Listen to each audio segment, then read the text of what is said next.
Episode 2 The Fall of Fort Saint. The smell of blood and rot filled Vanessa's nostrils long before she caught sight of the cannibal horde cresting over the cliff line.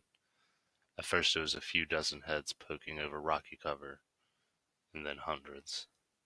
Within minutes the entire ridgeline was a swarming mass of howling, scratching madness, and no amount of combat experience could stop the cold beads of sweat forming on Vanessa's brow. There's going to be too many this time. Nothing could be said otherwise. Prepare your men. Take up as many defensive positions as possible.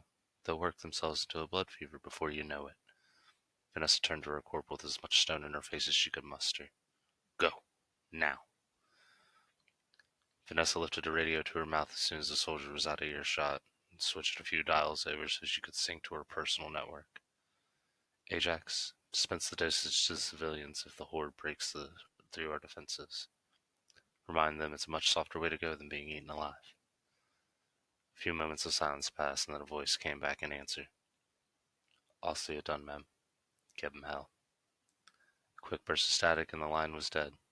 Vanessa switched back over to her general comms as she descended the watchtower to her command post to lead the fight that humanity so desperately needed to win.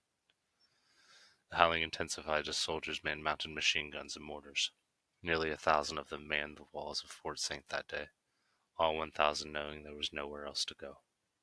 Optimus had been gone for almost 2 decades, and what was left of civilization had been scattered to the four winds.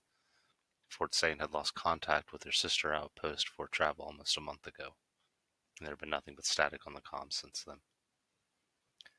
Here they come! As a call rang out, Vanessa reached her post in the inner battlements. Her stomach dropped as she witnessed the cascade of bodies beginning to pour down the cliffside. Many of the cannibals simply threw themselves over the edge, landing in wet thuds onto the dirt below. Those who jumped off after simply landed on their fallen comrades before beginning their headlong rush to the fort's walls. Within seconds, the whirs and blasting of machine guns rang out. High-caliber rounds slammed into the front lines of the rushing attackers, the bullets piercing their unarmored flesh, turning most into mist before the pain could even be felt in their bodies. Fire our artillery directly into the cliff above where they're landing. Let's drop hell on these maniacs. Vanessa's command roared out with thunder. Battery after battery of superheated tungsten rounds slammed into the cliff with incredible force, sending magma and boulders hurling out onto the cannibals that survived the fall down. Smoke rising from the gunfire and burning bodies began to go thick over the battlefield, and the kilometer distance between them became a sinister miasma. Ceasefire! Vanessa called out over the comms. She motioned for her tech corporal, viewing a screen showing data for the battlefield. Let's get a drone up over the smoke and see what kind of forces they have left. With a nod, the corporal was off. Everyone else? Reload, repair, and stay alert. They could come at us at any moment. Within a few minutes, Vanessa could see the drone she had ordered taking off. Turning around, she briskly strode over to a screen to access its feed. Tapping in a few commands, she brought up the cameras as it entered the smoke. A few more taps and she cycled over to a bio-read feed, allowing her to see only living organic matter highlighted over a gray landscape. Lights of dying cannibals faded as Vanessa scanned over them. She could see arms stretching out to whatever god it was those demons prayed to. Starting at the fingertips, she watched as the light drained away, darkening slowly until they had faded completely. As sad as it would have seemed, Vanessa couldn't help but give a small smile at the sight. She hoped for a moment that they could feel every bit of pain, feel fear break their will before they finally slipped away into nothing. Rising the drone up over the edge of the cliff, Vanessa was greeted with a sight that made her stomach twist. Endless signatures filled her screen, stretching on farther than her camera could even perceive. She couldn't believe it. The scouts' reports from the night before had showed less than a fraction of what she was seeing. Switching back to normal optics, Vanessa looked on in more horror.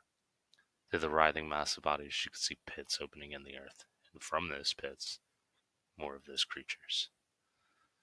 Flipping the camera angle back to the cliffside, she saw that the line had stopped, no longer rushing headlong to their deaths.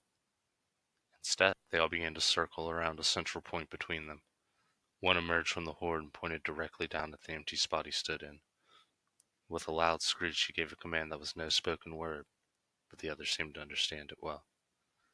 Dozens of them came forward and began ripping chunks out of the dirt that should have been impossible for any normal man. Within moments, a hole deep enough for dozens more to jump in and help came into the screen. How could we not see this? Vanessa whispered into the comms. Everyone else around her shot her a look of fear and anxiety. There's too many. It's too many. I thought we'd had some luck, but her words faded as she hit her knees.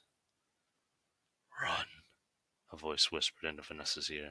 A voice she didn't recognize but felt very familiar. She quickly turned her head to meet the sound of the voice, but was confronted with only confused looks of her fellow soldiers. To the armory. There's a safe room there.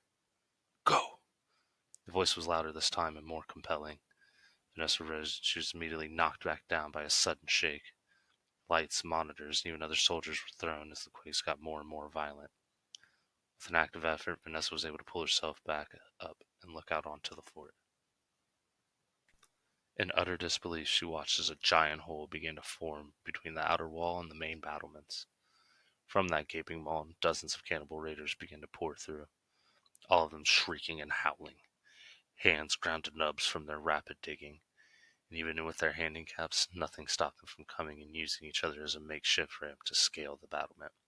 Sock soldiers quickly found their nerve and began firing into the massive bodies. Blood and guts and gore shot as the bullets ripped apart from the bodies of the invaders. Even as they did, more and more holes began to open up around the fort. Endless streams of enemies poured out like a tidal wave. Bellowing war cries followed by screams of pure agony began to fill Vanessa's ears to the point where she began to scream back. A primal sound like a wounded animal escaped her lips as she looked out at her soldiers being ripped apart by the ensuing onslaught. All of you, ready your weapons and engage the enemy. We'll do no more good just sitting up here.